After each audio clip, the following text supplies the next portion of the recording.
Vous avez vu le mercato qu'est en train de réaliser le Racing Club de Strasbourg. Plus de 80 millions d'euros d'achat cet été pour le Racing Club de Strasbourg, qui était tout proche de se qualifier pour la Ligue des Champions la saison dernière. Malheureusement, sur les derniers matchs, ça ne l'a pas fait. Ils finiront en conférence Europa League. Mais regardez le mercato incroyable du Racing Club de Strasbourg. On ne parle pas de Marseille, on ne parle pas de Lyon, on ne parle pas de Monaco, on ne parle pas du Paris Saint-Germain, on parle du Racing Club de Strasbourg. Des joueurs à 20, 15, 10, 7 millions et demi, 7 millions et demi, 7 millions, 6 millions. Donc attention au Racing Club de Strasbourg la saison prochaine. Ils ont fait une très grosse saison l'année dernière. Ils ont de très bons dirigeants. Ils ont un très bon public. Ils ont un très bon stade. Ils ont un très bon fonctionnement. Et ils ont surtout un très bon entraîneur qui continuera sur la continuité. Mais le Racing Club de Strasbourg est le club de Ligue 1 qui a le plus recruté en termes d'argent cet été. Donc voilà, même plus que le PSG, plus que Marseille. Donc c'est quand même assez chaud. Impatient de voir cette équipe du Racing Club de Strasbourg l'année prochaine. À votre avis, est-ce que le Racing Club de Strasbourg peut finir dans les 5 ou 4 premiers? Les gars, on nous explique du matin au soir, Yamal Ballon d'Or, Yamal Ballon d'Or, Yamal il mérite le Ballon d'Or, alors que Ousmane Dembélé le mérite 100 fois plus que lui, que Rafinha le mérite 100 fois plus que lui, que Vitinha, que Hakimi, etc. le mérite bien plus que Yamal. Mais regardez la stat incroyable de la saison 2024-2025. Bradley Barcola, qui a été remplaçant presque toute la deuxième partie de saison, a presque de meilleures stats que Lamine Yamal, qui a été titulaire tous les matchs. Regardez, si on regarde les passes décisives et les buts, le cumul passe décisif but, Yamal a seulement un but de plus que Barcola. Sinon, Barcola a autant de passes décisives et de buts que Lamine Yamal. Donc pourquoi Barcola ne mériterait-il pas le Ballon d'Or? La performance de Barcola est encore meilleure, vu que Barcola a eu moins de temps pour faire ses stats, vu que toute la deuxième partie de saison, il a été remplaçant. Alors Yamal, c'est une hype, c'est une mode. Si on regarde ses stats, Barcola mérite autant le Ballon d'Or que Yamal. Les négociations ont débuté entre le LOSC et le Paris Saint-Germain pour le transfert de Lucas Chevalier. Nasser Al-Khelaifi, le président du Paris Saint-Germain, échange directement avec les propriétaires du club nordiste. Ça pourrait se faire très rapidement. Il y a la confirmation d'un accord entre Chevalier et le Paris Saint-Germain. Luis Enrique a déjà échangé avec le portier français sur le rôle qu'il aura au sein de l'équipe. Lucas Chevalier veut signer au Paris Saint-Germain et en a informé sa décision au LOSC et aux dirigeants du LOSC. L'entourage de Donnarumma n'a pas accepté la dernière offre de prolongation de contrat du Paris Saint-Germain. 7 millions d'euros comme partie fixe, plus 3 millions d'euros de bonus supplémentaires. Son salaire actuel est de 10 millions d'euros par an et Donnarumma a refusé cette offre. Lucas Chevalier fait l'unanimité au Paris Saint-Germain. Il est la priorité du club. Le gardien a déjà échangé avec Luis Enrique et il est très emballé par un transfert à Paris. Donc ça va aller très vite. Tout pourrait s'accélérer très vite en cas aussi de départ de Donnarumma dans les prochains jours. Mais le Paris Saint-Germain n'attendra pas le départ de Donnarumma pour recruter Chevalier. Paris veut absolument Chevalier, que Donnarumma parte ou pas.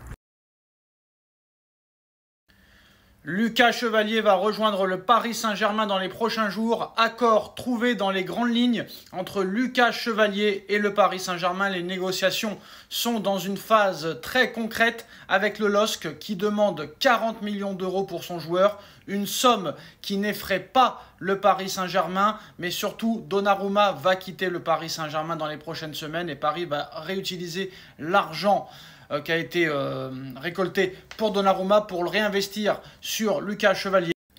Donc le PSG veut sécuriser l'arrivée de Chevalier avant de laisser partir Gianluigi Donnarumma qui est sur les tablettes de Manchester United et de Manchester City. Bon, je ne vais pas pleurer que Donnarumma s'en aille, mais je ne suis pas comme un ouf que Chevalier arrive. Pour moi, il y avait beaucoup mieux à faire que Chevalier. Par exemple, Diogo Costa, pour moi, c'était le gardien idéal à recruter pour le Paris Saint-Germain. Chevalier, pas exceptionnel. Bon gardien, mais pas exceptionnel non plus. Franchement, je préfère garder Donnarumma plutôt que de prendre Chevalier. Après, ça peut être une bonne surprise. Il peut progresser sous Luis Enrique, il peut devenir un monstre. Voilà. Chose que vraiment, Donnarumma a fait une très grosse saison, mais le problème, c'est qu'avec Donnarumma, il fait son taf quand vraiment on lui demande de faire son taf. Il ne le fait pas toute l'année. Pour lui, la Ligue 1, ça ne compte pas. Il y a eu trop de boulettes et le problème, c'est qu'il a fallu le prendre entre quatre yeux pour lui dire « Bon, bah, maintenant, mon frère, il va falloir que tu bouges ton boule, quoi, tu vois ?» Donc voilà, Chevalier arrive, Donnarumma sur le départ. Information qui vient de tomber, le rêve de Florentino Pérez est de réunir Mbappé et Haaland en attaque cet été si Vini Junior est vendu, et c'est possible vu que le Real Madrid a signifié à Vinicius qu'il ne lui donnera jamais le même salaire que Kylian Mbappé, et sûrement que Vinicius va vouloir quitter le Real Madrid. Vinicius était aux portes du Ballon d'Or avant que Mbappé arrive, et Vinicius est aux portes de la disparition depuis qu'Mbappé est arrivé. On donne le numéro 10 à Mbappé alors que Vini, Arda Güler aurait pu le mériter comme Jude Bellingham, mais on le donne à Mbappé. Tout le monde a peur de Mbappé, alors que le mec n'a jamais gagné de Ballon d'Or, n'a jamais gagné de Ligue des Champions, n'a jamais gagné d'Euro, n'a jamais gagné de FIFA The Best, n'a jamais mis de but dans le jeu dans un Euro, mais on donne tout à ce mec-là. Pourquoi? On ne sait pas. En tout cas, si Vini Junior quitte le Real cet été, la priorité de Florentino Pérez est de recruter Erling Haaland de Manchester City. Donc je pense que l'argent récolté dans la vente de Vinicius servira à acheter Haaland à Manchester City. Les gars, on nous explique du matin au soir, Yamal Ballon d'Or, Yamal Ballon d'Or, Yamal il mérite le Ballon d'Or, alors que Ousmane Dembélé le mérite 100 fois plus que lui, que Rafinha le mérite 100 fois plus que lui, que Vitinha, que Hakimi, etc. le mérite bien plus que Yamal. Mais regardez la stat incroyable de la saison 2024-2025. Bradley Barcola, qui a été remplaçant presque toute la deuxième partie de saison, a presque de meilleures stats que Lamine Yamal qui a été titulaire tous les matchs. Regardez, si on regarde les passes décisifs et les buts, le cumul passes décisifs but, Yamal a seulement un but de plus que Barcola. Sinon, Barcola a autant de passes décisifs et de buts que Lamine Yamal. Donc pourquoi Barcola ne mériterait-il pas le Ballon d'Or? La performance de Barcola est encore meilleure, vu que Barcola a eu moins de temps pour faire ses stats, vu que toute la deuxième partie de saison, il a été remplaçant. Alors Yamal, c'est une hype, c'est une mode. Si on regarde ses stats, Barcola mérite autant le Ballon d'Or que Yamal. Le transfert de Elia Zabarnyi au Paris Saint-Germain est en très bonne voie. Nasser Al-Khelaifi a directement négocié avec le président de Bournemouth ces derniers jours. Le défenseur ukrainien a déjà échangé avec Lucho Luis Enrique, le coach du Paris Saint-Germain, et veut absolument rejoindre le PSG malgré des intérêts d'autres clubs. Donc optimisme très fort du côté de la direction du Paris Saint-Germain. C'est un joueur en plus de ça qui veut venir, mais honnêtement il faut quand même noter que Luis Campos a foiré dans ce dossier. Voilà, très clairement on savait que Campos avait foiré aussi dans le dossier Kolo Muani.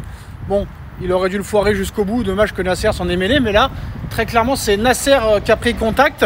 Donc maintenant il faut se poser la question, est-ce que Luis Campos est si fort que ça?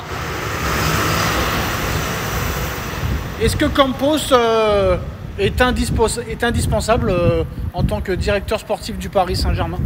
Je ne sais pas réellement. Parce que si à chaque fois le mec il échoue et c'est à Nasser après de négocier, c'est quand même bizarre. Donc maintenant, Bournemouth ne cède pas, mais apparemment le transfert est en très bonne voie.